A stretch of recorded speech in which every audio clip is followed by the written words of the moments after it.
فرماتے ہیں کہ شیر جو ہے نا وہ جب بوڑھا ہوا تو اپنے بیٹے کو نصیحت کی کہ بیٹے جس سے لڑنا ہے لڑ لینا، لیکن خیال کرنا کہ انسان سے بچ کے رہنا۔ اب وہ تو بوڑھا تھا، مر گیا، یہ بیٹا جوان ہوا، اس نے یہ سوچا کہ بھئی انسان پتہ نہیں کیا چیز ہوتی ہے جو میرے والد صاحب مجھے ڈرا رہے تھے۔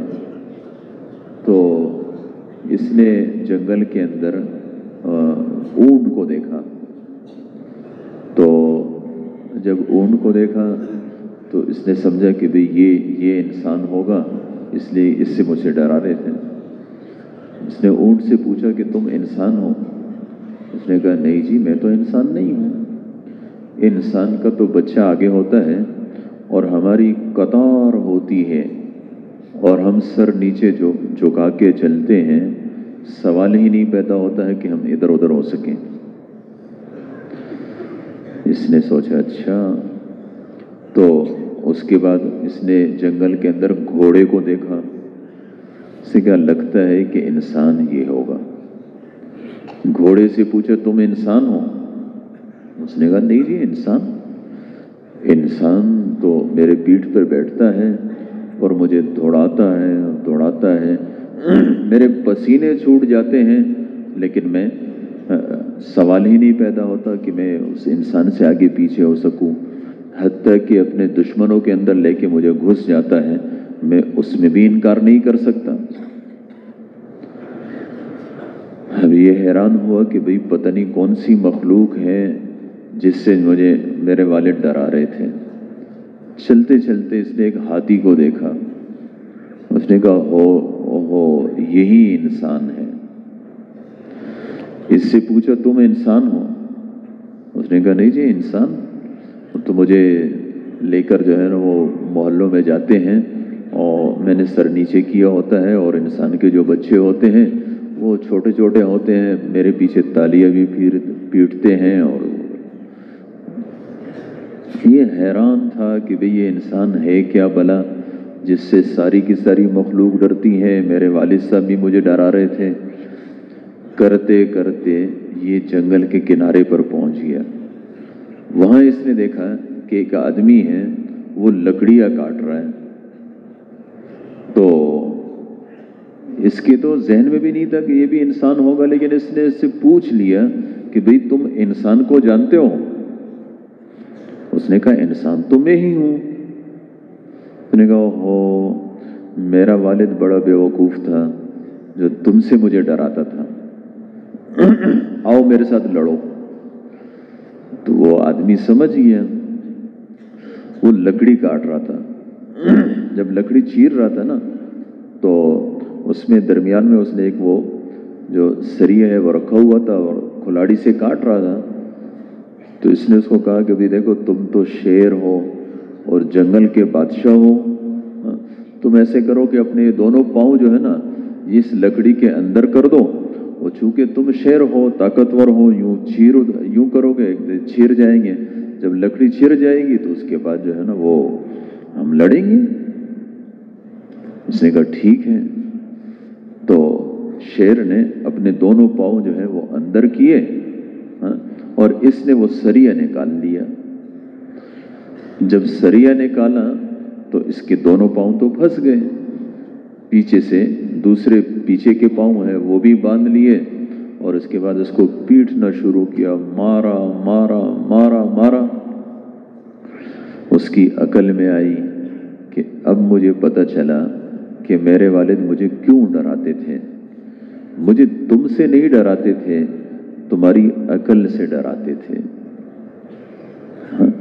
تو یہ عقل اللہ نے ہم سب کو دی، اور پھر میرے محترم دوستو اسی عقل کو ہم سب استعمال کرتے ہیں اور ہر چیز میں استعمال کرتے ہیں، اور اس طرف دھیان بھی نہیں ہوتا کہ اللہ نے مجھے یہ کتنی بڑی نعمت عطا فرمائی، اور پوری زندگی استعمال کرتے ہیں۔ اور اسی عقل پر اللہ کی پکڑ بھی ہے،